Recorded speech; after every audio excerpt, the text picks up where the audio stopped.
Hello, everybody. I'm Dr. Jack Tips. I'm here in Austin, Texas. Just absolutely thrilled to share with you really what we consider in our natural health practices to be the age-old topic, detoxification. This has been a forte of natural health practitioners. I'm going to have to say for the last maybe 100 years, 60 years. We go back into some of the early books on the eclectic healers and natural health. It's been detoxification. We go back into the Native American system. We find a lot to do with detoxification. And I want to start off by defining detoxification. And just so we know that the word is in public domain, it is not owned by the practice of getting people off of drugs by using more drugs. So detoxification, we could also call the body's innate methods of self-purification. There we go. And so a little bit, there's a risk here that that I'd be, what they call preaching to the choir, because you are experts in detoxification. And it's certainly been a passion of mine for many, many years. One day, it was the motivational speaker, Anthony Robbins, introduced me to come on his stage, and it was, this guy's a master of detoxification. And I thought, whoa, I better up my game. And ever since then, I've always paid a very, very close attention to this subject. So what we're going to do today is, rather than dazzle you with, oh, there's a new chemical and it's doing horrible things, and if we don't detox, we're going to die, and that type of thing, we're going to do a broad stroke summary. We're going to look at all the nuances and the new findings, as well as the old tried and true. And then we're going to come to a rather comfortable realization that each of us, not only is it necessary, is it important that we take our patients on a natural health detoxification journey for their overall well-being and restoration of energy, but that we can do so gracefully. And it's what a joy, because the challenges have gotten bigger. See, we have this here, the same need.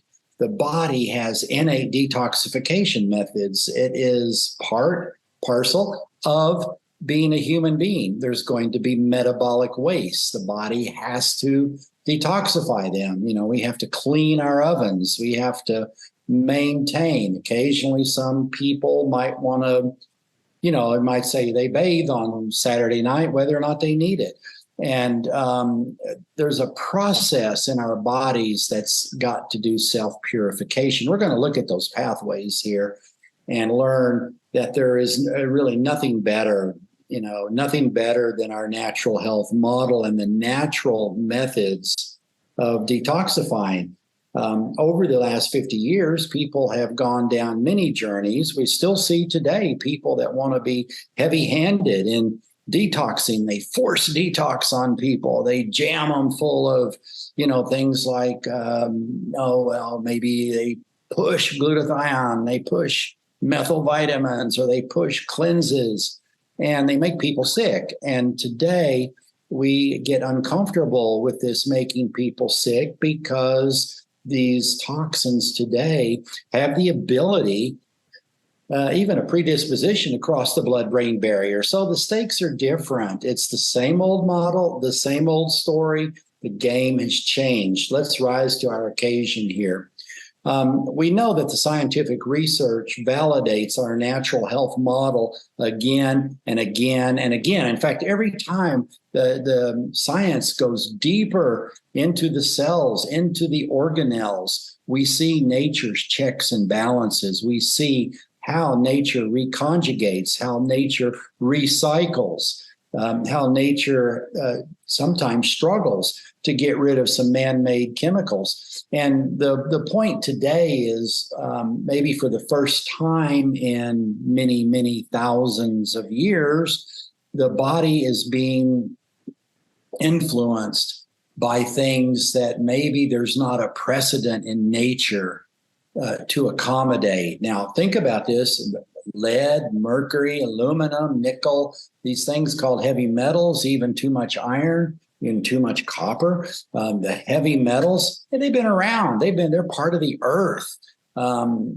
People historically have lived where mercury is rich in the soil, where let's say radioactive components are in the soil.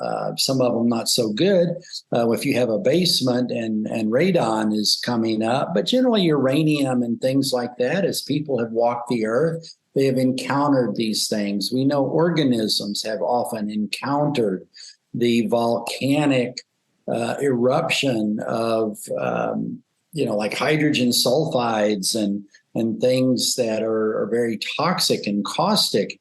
And yet we find the chlorella evolving to have 3-cell membranes, to have a multifaceted cell wall that deals with the toxins. So there's things that we don't want in large abundance, but there's things that have been around. Certainly the knee-jerk reaction to, oh my goodness, there's arsenic in rice. It's in all rice. Rice accumulates arsenic. And yet rice has been a mainstay of the human diet, not just, hippies going on brown rice and never touching white rice anymore and things like that have grown through our society.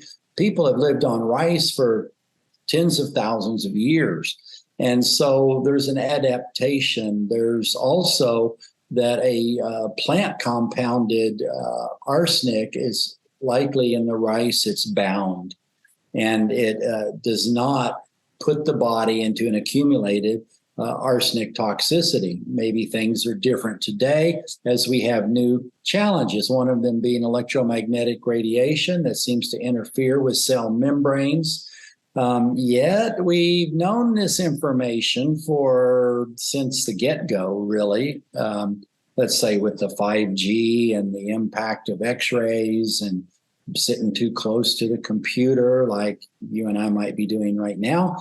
And we start turning a blind eye. I mean, who can live without a cell phone? You're not allowed to. You're a bad citizen if you don't live with your cell phone. You've got to do second-party validation.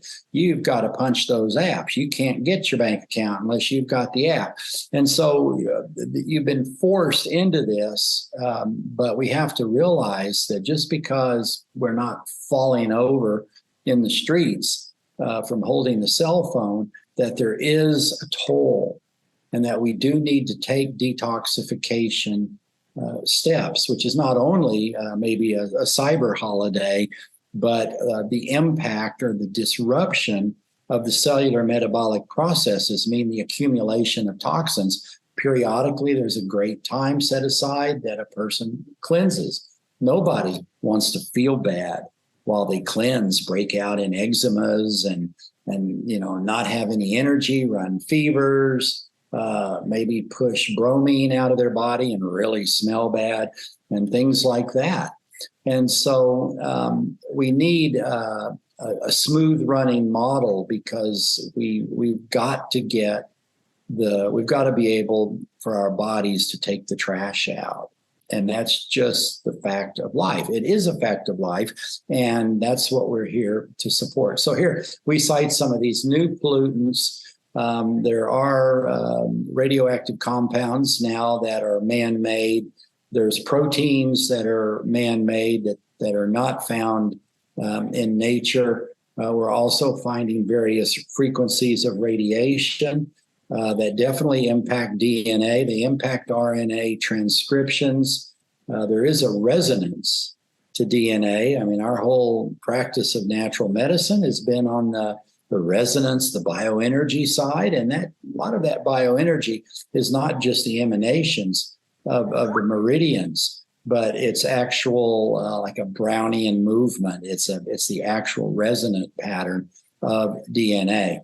And so science has even found that if your DNA has a very, very similar resonance to someone else's, that a person can be telepathic, or that within a family, where those resonances are close, that there is communication from the DNA. Now, anything that would impact that DNA resonance would be throwing the body off of its tuning fork. And within the last 5 years, we've seen the mRNA viral sequences that generally science is, I'm going to say, trying to tell people that they serve a purpose for a while and then the body gets rid of them. That is being held, of course, as questionable. And with the massive onslaught of the current wave of immunological practice, people are getting very heroic doses of toxic adjuvants. So everybody, they say, well, we're not doing mercury anymore, but look at what is in there as things shift to aluminum and to latex, squalene, and different things that the body is not accustomed to having jammed under the skin. So we're really looking at many layers to a person. Now, we're going to need to organize these layers in order to proceed detox with a logical peeling the onion process, which is we might call synonymous with grace and ease. That if you jump in deep and bring all the toxins out at once, you can expect Herxheimer reactions. If you do it in good sequence, paying respect to how the body has set up its laws of health, that there's a sanctum of the brain, there's a sanctum in the deeper tissues, there's a superficial layer. We know this by where the body stores toxins. So here we go, many layers. So I'm just going to cite a few. There's the extracellular matrix. With many people, that's the fat cells. There's the cells themselves. There's the brain, and the brain affects the mind. If the brain is diseased, certainly if the brain is going through neurotransmitters that are more through, let's say, suicidal pathways, it affects the mind, it affects the mood, it affects the emotions.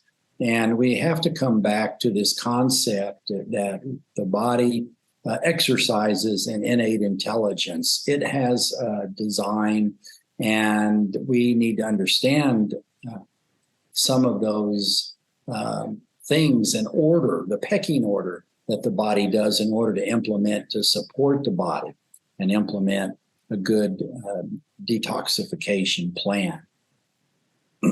So here's a few. Think of these layers. There's the quick removal system. So when we talk about the innate wisdom, if let's say the arsenic in rice were really so poisonous on that bowl full that you would vomit, or in the case of the Buddha, he died from tainted rice. The system didn't vomit the pathogenic toxins fast enough. But that would be a very fast, quick removal system. Some are not quite so violent as diarrhea and vomiting, sweatings, and things like that. We would see that the colon can move things or toxins pretty quickly out of the body. We would see certainly the liver processing into the small intestines, of course, the kidneys urinating, and then the storage into the extracellular matrix, where perhaps some things sweat out. Now, those are historic. If you think of the old detox systems, it's been, we're going to do a colon cleanse, and we're going to support the liver, and we're going to give some drainage support, so we're going to support the kidneys.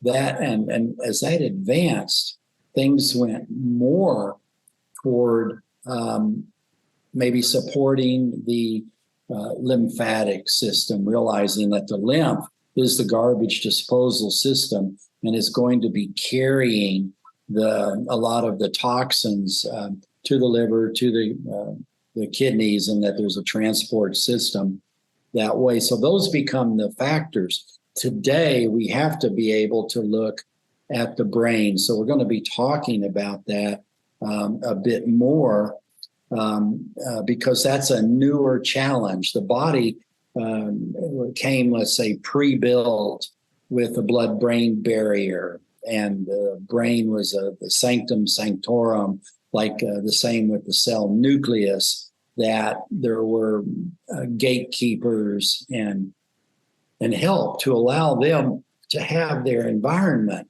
That environment is being breached with the electromagnetic frequencies and the type of chemical that surprises the body. So quick removal systems, we see that the blood has a role, the lymph, the sweating, defecation, urination, exhalation, a lot of toxicity if they're gases can come to the lungs to be breathed out. There's the sweat glands. There's the cellular alchemical processes where the cells might take, particularly in the liver, take one compound and turn it into another. They could take a metal and turn it into something else. So there's a transformational process as well. So the quick removal system is considered the low-hanging fruit. You might have run into that word in annoying business jargon, along with robust and other words like that. Low-hanging fruit, I hear it all the time now, but it really is referring to the things that kind of fall into your lap, or if you're Isaac Newton, they kind of fall on your head. And they're easy to pick. You don't have to risk being on a ladder. So one of our processes here in thinking about detox is that the first step, before going to the brain, before getting into deeper areas, before doing, like the cells, get the low-hanging fruit out of the way. It clogs up the system. It clogs up the lymphatic system. It taxes the liver. It overburdens the kidneys. And so this is really a buzzword now. No, not low-hanging fruit. It's the buzzword is preparation, to prepare. And so here we have the quote by our good buddy Benjamin. By failing to prepare, you are preparing to fail. Very nice. There's so much that we need to do to prep. And here's the thing, even though we're in a program, let's say you're taking 30 days to prep somebody to detox, they're doing massive detox. They're getting rid of the extraneous low-hanging fruit. You're trying to get the body ahead of the daily onslaught. If there's an equilibrium, toxins in, toxins out, the person's maintaining a rather miserable level of energy and health. Now you're getting that low-hanging fruit. You're getting those toxins out quicker and easier, leaving the body to either go, wow, I'm going to make some more energy, or, hey, I got to get this stuff out of the way. And so you're already making detoxification. One of the great principles there brought to us by Doc Wheelwright was that one of your very effective ways to prep and to detox is by building, not by catabolic tearing down of tissue, like the fasting principles where people go into catabolism. Is that the building of the functions allow the functions to work better. Working better, the cells detox better, the liver detoxes better, everybody does their job better. And so you're already getting detox. So when you see people maybe online, they're selling a green drink or they're selling a smoothie idea of all these greens and healthy nutrients, and then they call it a detox. That's very popular with the health spas, where you can get a facial and a massage and things like that. They'll have a detox tea or something. But what a lot of that is they're tonics, and they just help the body do their business. So the second big tried and true area was the colon and the liver. Now, those two went together a lot, and there's a reason, because the liver gallbladder has a direct pipe into the small intestines. And so they're often going together. As research unfolded, we started seeing that the research, like for people with hepatitis C, right, a liver concern, an immunological liver concern, that probiotics in the intestines helped make it better. So they migrate through the portal system. They're releasing compounds from the intestines that go around through the bloodstream and get to the liver, and therefore the liver gets some self-rejuvenation. Probiotics definitely are shown in scientific research to help the liver. So we're back to gut-liver, liver-gut connection, very tight, very close connection. They're both detox organs. They're both assimilation organs. They're both transformation organs. We can definitely look at why the older ancient eclectics and early natural health practitioners were all about colon cleansing, liver flushes, gallbladder flushes, things like that. Coffee enemas, things that have circulated over the years, all these things tried and true. And so I'm going to back up one here and take it a step further. And we today have this new topic, leaky gut. And the natural health people have pioneered this concept for 40 to 50 years. I still think in modern medicine, there's a reluctance to accept it, but you know what? There's 100 research studies, they are published, that show the existence of leaky gut. So it's no longer really, there shouldn't be any discussion. Inflammation in the gut causes small intestinal permeability. If you have leaky gut, you have leaky brain. This is the connection. This is what makes detox without preparation dangerous. You start freeing up toxins before you've healed and sealed leaky gut, leaky brain. You end up pushing toxins into the brain. People will feel miserable. They'll become more spacey. They may have trouble getting them back out.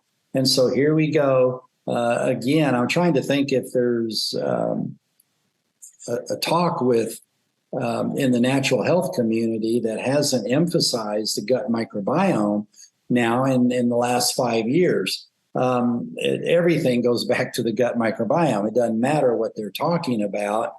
They can talk about iron values. They can talk about genetics. They can talk about methylation. They can talk about non-alcoholic fatty liver degeneration, whatever the topic is. There's a connection. You don't have to push too many buttons in your search engine to find the scholarly research that now it's everything, as in everything is being tied into this. And so here we're looking at a concept. We want to watch transit time. You should be familiar with Blue Poo and the ability to measure transit time, have people do it at home. It's fun. It's surprising.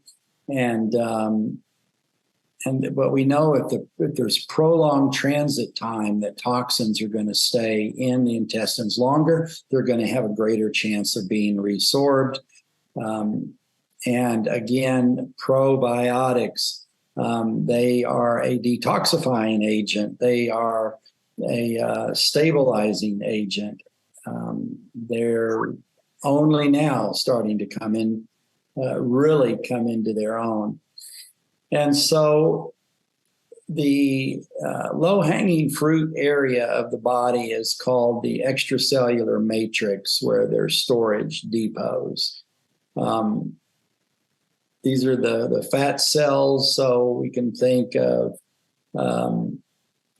people with bellies that hang over the belt, the breast tissue.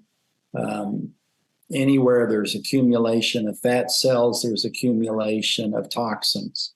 The toxins go into the fat cell where they're sequestered and stored. The body has the intent of, I'll get around to that later when I have stronger liver function. I'll get around to that when I don't have so many other challenges, and we'll detox. There's also science that says some things in our environment are so toxic that they hasten to be stored, as the body might be scratching its head saying, I'm not so sure I know how to push this, through the phase 1, phase 2 breakdowns and so forth.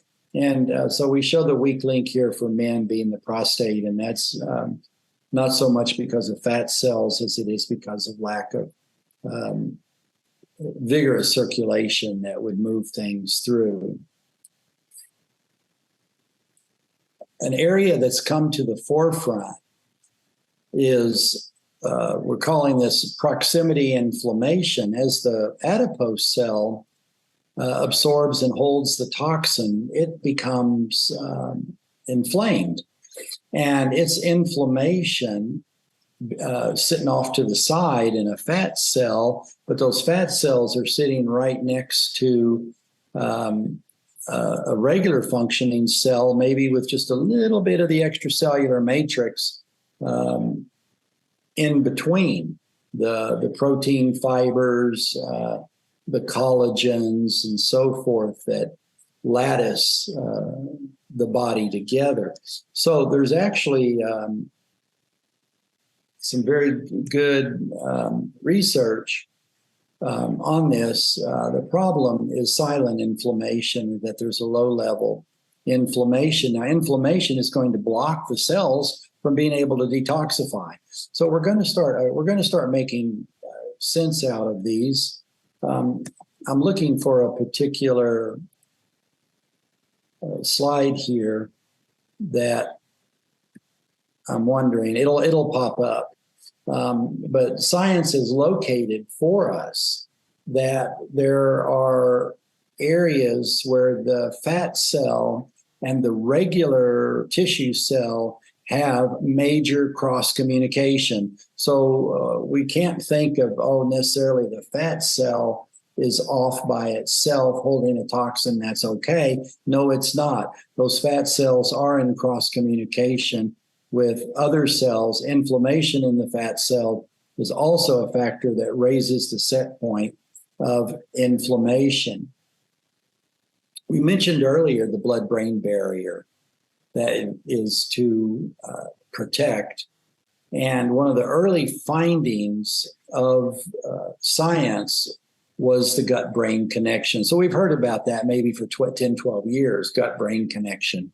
And the pioneering doctors in that area were looking at the gut-brain, working the gut in order to help with anxiety, depression, suicidal tendencies, lack of cognition, things like that. And they always go to the gut. Again, we've got this lesson down in our natural health model. The gut is always involved. The prebiotics and the probiotics are necessary because, as we've covered in other webinars, because there's so much destroying them, from antibiotics in the food, antibiotics orally as treatment, antibiotics in the water system that don't get cleaned out if they recycle water, antibiotics in the water system, aka chlorine, and so forth, that we have a constant onslaught that modifies the gut microbiome, attacks on it, push the microbiome toward inflammation. Inflammation and leaky gut opens up the brush borders, and the zonulin that opens the brush borders opens the blood-brain barrier. The hypothalamus is already directly affected without the blood-brain barrier, and is passing the messages on. The brain knows what's going on, and it's sympathetic to the body. And so we are now in a process or a time in human society where the glymphatic system that sweeps the brain free of clogging proteins and altered fats, the very things that are associated with the progression of Alzheimer's and the progression of cognitive decline, it's the glymphatic system's job, and the glymphatic system is being overburdened because of the breached and damaged or more semi-permeable blood-brain barrier. So this becomes a ruling factor that we don't want a lot of dangerous toxins circulating in the blood. So pursuant to that, people use chelating agents that would render a molecule even more difficult to try to get across the blood-brain barrier. And so these all are factors that we're going to see all will be coming together. With this slide, we look at something called integrin. Now, these are receptors on the extracellular matrix, the fat cells, and they directly regulate what's going on inside the cell. When does a fat cell know to release a mercury molecule? It's the integrin receptors that are going to be notifying that it's okay to detox. See, so this is part of the process when we hear of the Herxheimer reactions or the cells suddenly being forced to release some of those agents, and they can be botanical, are interfering with the integrin, and the cells are dumping toxins. They go to the weak blood-brain barrier. Things can go worse. And that's the thing that we should understand in the 21st century. It was a lot harder back in the 20th century to bother people's brains because they had a more generally better functioning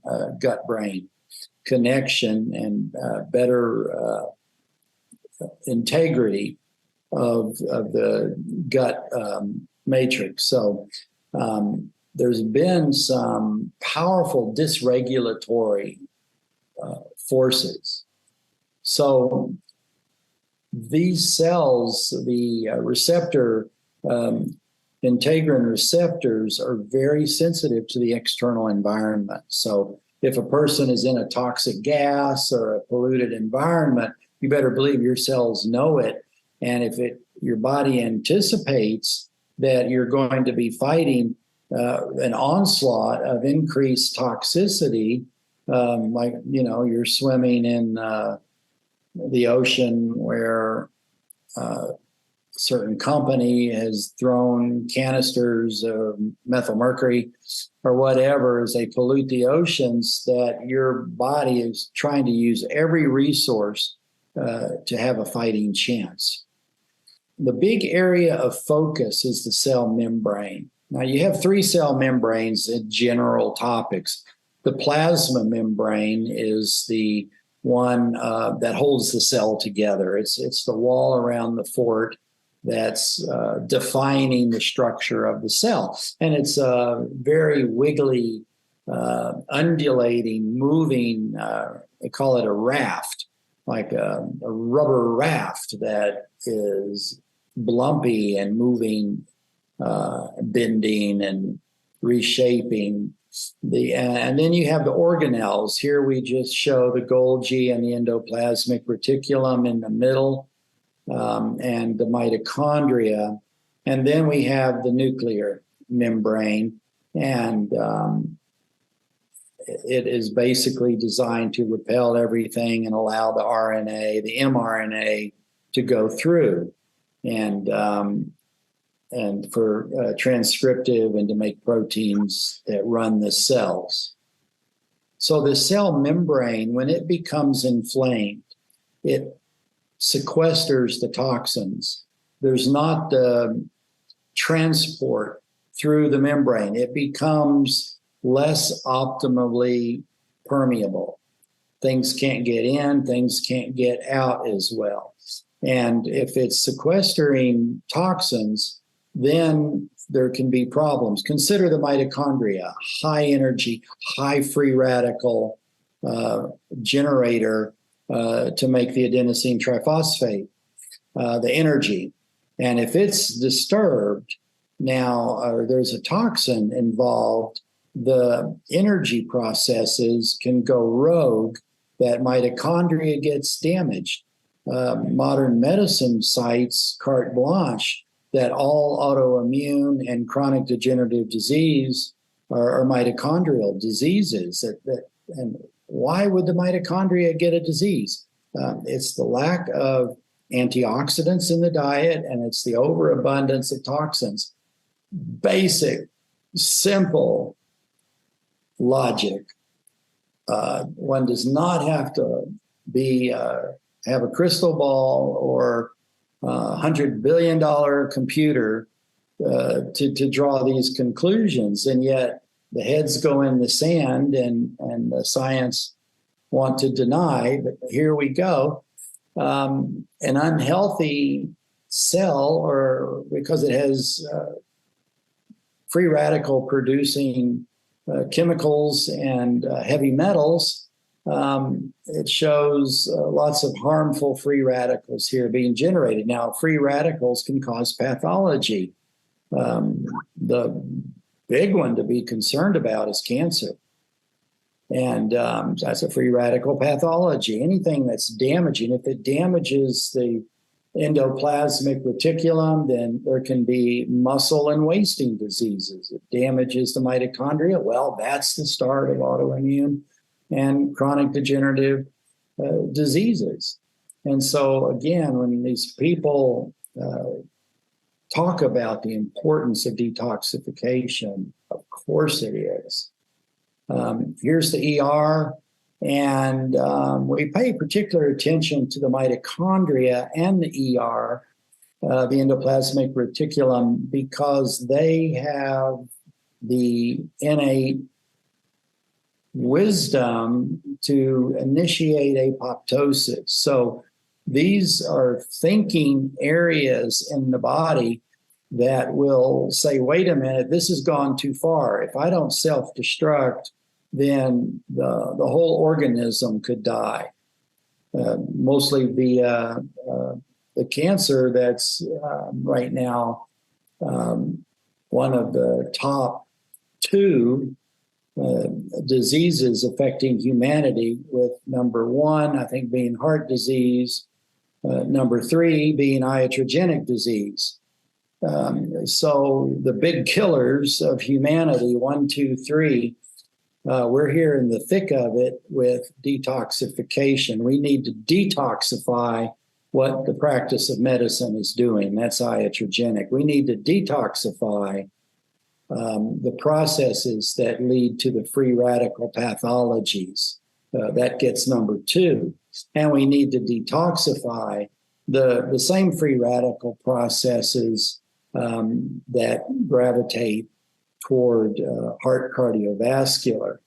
And so here the humble natural health practitioner is the knight errant with the shield and the sword, standing against the three ravenous dragons affecting humanity.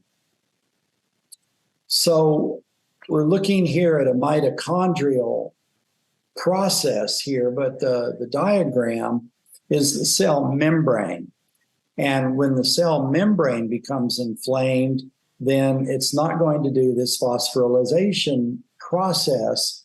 Energy is going to start getting choked, and energy is everything. So it is the coin of the realm for detoxification. It takes energy to detoxify. That's why another thing, if we're making a checklist as we go through this material, holy cow, we've got to take care of the membranes. We've got to take care of the colon, the liver. We've got to take care of what goes down in the intestines. We've got to take care of the mitochondria. We've got to take care of the endoplasmic reticulum, on and on. Just keep making your list. I promise simplification is on the horizon. And what we've learned, if we've been around in the natural health discussions, and certainly in the last 10 years, we've run into methylation. And it's one of the body's most brilliant activities that flips the switches on off for the cell metabolic processes. It's also necessary for transformation of toxins so they can be detoxified. You can start thinking about the liver and different detox processes of the liver, where it adds a molecule, subtracts a molecule, brings in a sulfur, takes away, that's, sulfuration. Sulfurylation is using the magnetic charge or the structure of sulfur in order to turn certain proteins into compounds that can then go through phase 2 and on into either detox to the colon or the kidneys. We've also learned a lot with the MTHFR subject, a genetic anomaly where there's some maybe 30% of the population that has trouble detoxifying. So the last thing that 30% of the population needs is more crummy chemicals being put in the food and into the atmosphere and into the water and so forth. And they have a handicap. The solution has been blessedly found and seized upon by natural health practitioners in order to give the methylfolate. Methyl B12 is right along in there. And the whole shebang doesn't work unless you have a little B2 and B6. So our precedent in natural health is, hey, a good B complex. This does not preclude needing hydroxycobalamin, which is the natural B12. So we look for a supplement. Can it have hydroxycobalamin? Can it have methylcobalamin? Maybe does it have a folinate for B9? Does it also have a methylfolate? And does it have B6 and B2 and B1 and on as the complexes work together? So this has been a big area of supplementation, and it's been one of the first areas, other than vitamin C drips, that the functional medicine doctors really got on the bandwagon to help people and started doing gene testing and going after this mother of all genes, the MTHFR. Now, simple fact here, detox facilitates often because of low caloric intake, and detox people quit eating high dense calorie foods, meat and cheese and milk and things. And as their body goes into a lower nutrient density and even fasting or intermittent fasting, they're starting to affect this longevity process where the body can repair the telomeres, the ends of the DNA chains, the ends of the chromosomes is the way to say that. And when the chromosomes can repair, a person just bought another replication process, and that means longevity.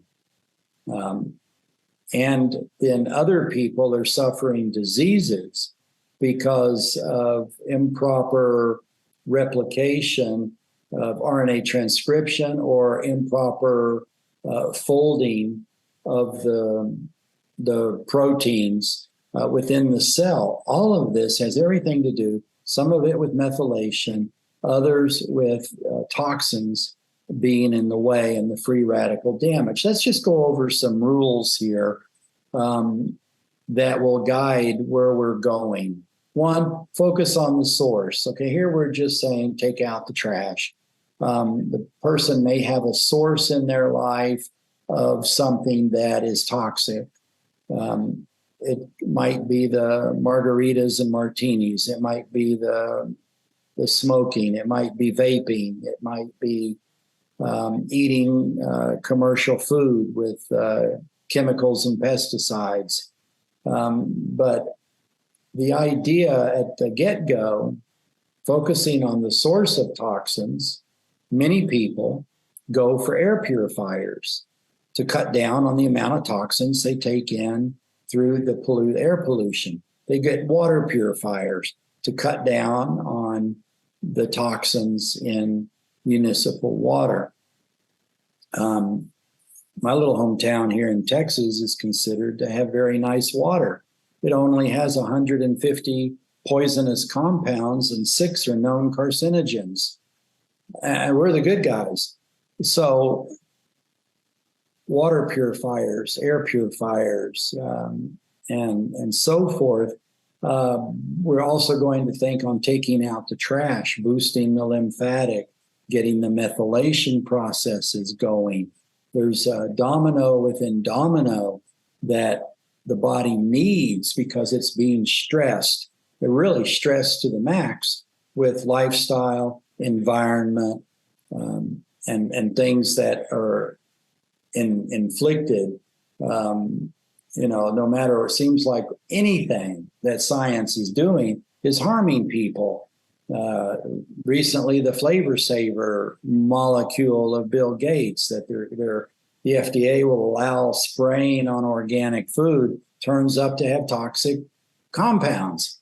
So, it's like it's hard to win if we just keep losing like that. So, again, that's nothing but a plea that we have to take matters in our own hands, and we need to maybe put it on the calendar. Do you want to detox every 4 months? Do you want to detox twice a year?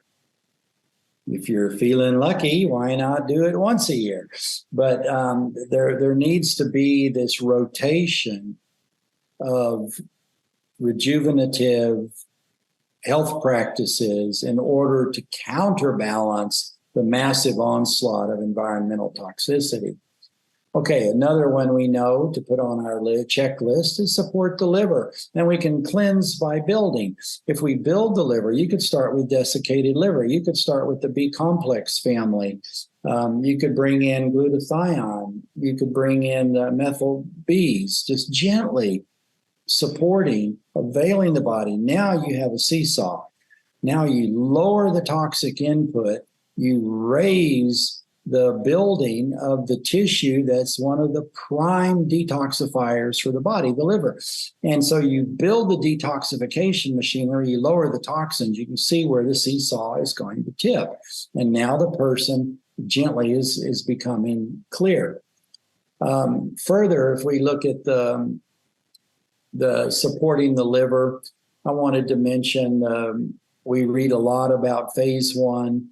The cytochrome P450 and the use of oxygen so people can breathe and exercise, and that all helps detox. Phase 2, reduction conjugation. This is the alchemical process. Keep in mind that in these processes, the intermediate molecules can be 10 times more toxic than the original molecule. So we want to be sure our antioxidants are there. The mother antioxidants, glutathione.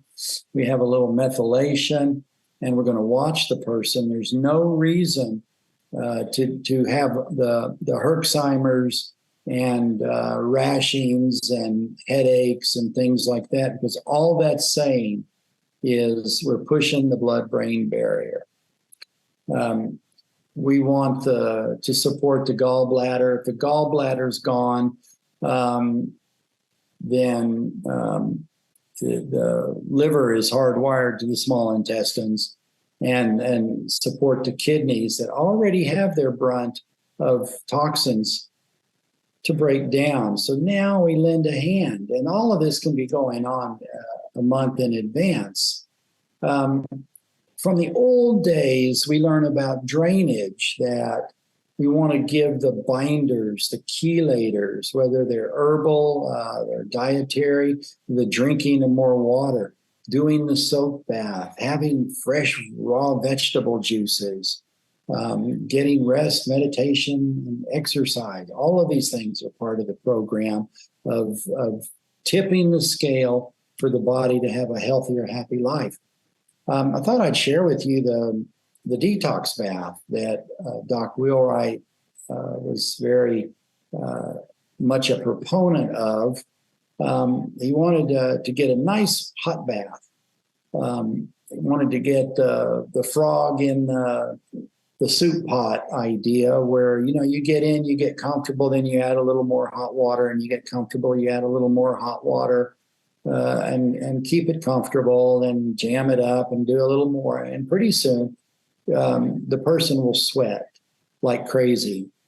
They should be having to wipe their forehead off several times in a minute. They're sweating into the liquid solution, which is 2 pounds salt and 2 pounds baking soda.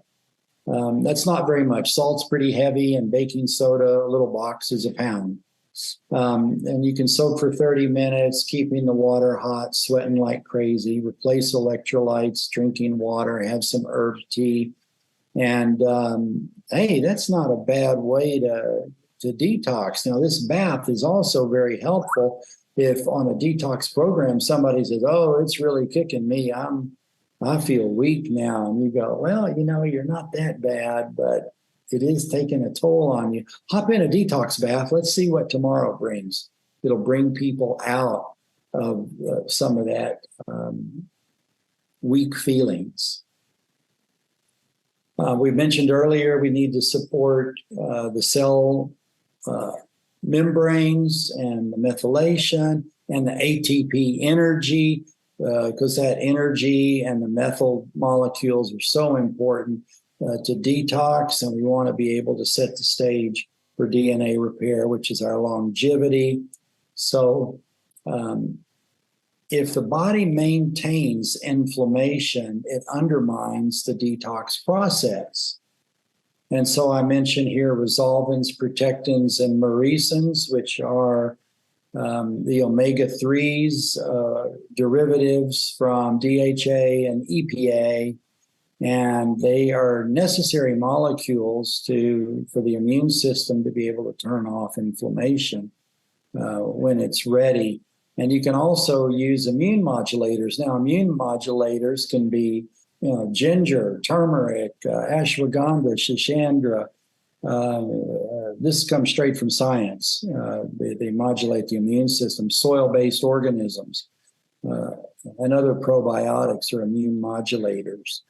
And we start helping the person. If we know they have high inflammations, we want to start turning that down because it's an obstacle to detox. A lot of times with detox, we start looking at pathogens. Somebody says, "I need to detox. I have candida." Candida feeds on the heavy metals. Right. We need to help the person with the candida. We need to help the person with the heavy metals. It can be done at the same time. But there's herbs that, in fact, most herbs, and certainly the culinary herbs, they're antipathogenic, and here's where we find the probiotics and the prebiotics are excellent. They've come to near the top of the list of good things to do for the body. We want to mention to rebuild when we're finished, that just because you tear things down, and you might think about spring house cleaning where you've moved furniture, rolled up rugs, done the baseboards, climbed up, oiled the ceiling fan. You've done all of these things as house cleaning, but inevitably you run into a screw that needs to be tightened and a drawer that's not sliding right. And the body will rebuild itself when the toxins are out of the way.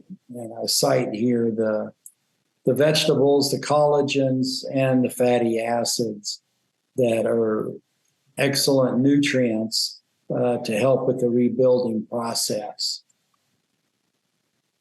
So let's take a look. All these things we've talked about are in 1, 2, 3. This has gone, research on this, we could say started in the mid 20th century with Doc Wheelwright. He was a master of detoxification. His proteges learned detoxification.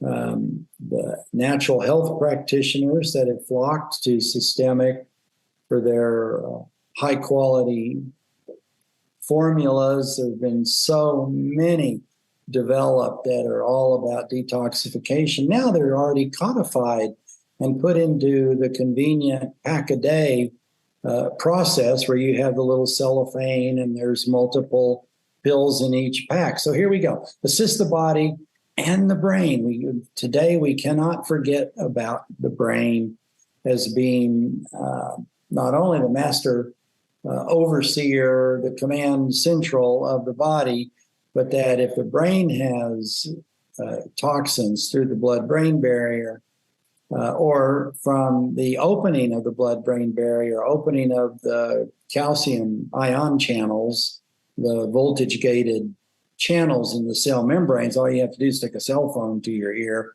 and you can photograph the elevation of inflammation and this process of the voltage-gated channels of particularly like the calcium channels in the cell membrane being flipped open. That just means, hey, we're opening the floodgates and toxins move through there as well as healthy blood. We need to support the liver. Here we go, probiotics at the get-go, and to do the cell purification. After a month of that, or 2 months, there's not a hurry, but now we're ready to move into step 2. And this is the body phase. And it's preparing for the brain. The big payoff is still working the liver. The enterohepatic connection is where the body reclaims the bile. And if toxins are suspended in the bile and not sifted out, the toxins can come back into the body. So there's built-in mechanism here to support this enterohepatic system of get the toxins into the bile into the small intestines. Now the binders and the fibers grab those toxins. Later, as it moves through the body, the intent of the body is to sort out and weed out those toxins and reclaim bile, but bile without the lead, bile without the mercury and the aluminum and arsenic and chemicals and glyphosates and so forth. And so having that built in is wonderful, to have your methyl support, direct mitochondrial energy support, and things that repair the cell membranes, the lipids, they're called phospholipids that support the cell membranes, and binders to be additional chelators so we don't risk getting, let's say, 100% of a toxin out in the bile and then absorbing or resorbing 50% back into the body, and it has to go back and forth, wreaking havoc all along the way. Now the bile can carry the toxins. They can be chelated, bound up, blocked from resorption, and move them out of the body. That's just good, brilliant detoxification. Step 3, go straight to the brain now. The body is prepared. The toxic burden is low.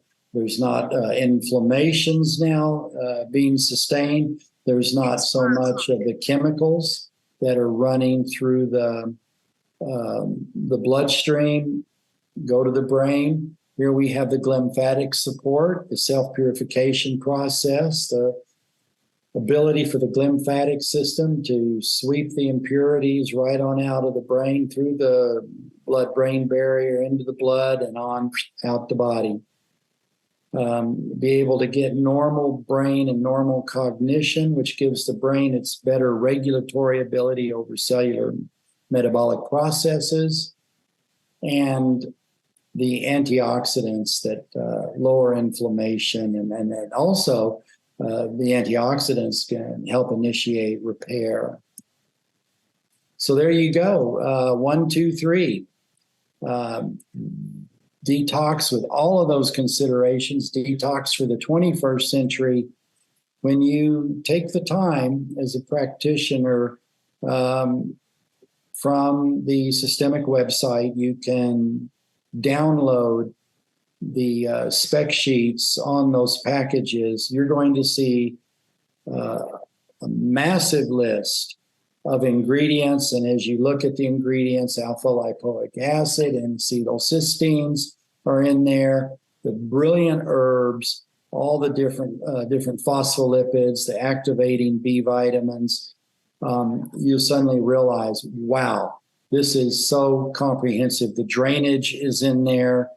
And so systemic, after, well, close to 50 years of research and practitioner input, has basically taken the entire gamut of detoxification and simplified it so it is so easy and, most of all, so effective for working in your practice. I want to thank you so very much for revisiting a lot of the preacher to the choir here about detoxification, but I hope in this time we've had that you become inspired to put yourself into the gentle, ongoing detox program that'll preserve your health and make you a shining example to your patients of what herbs and nutrition and our natural health model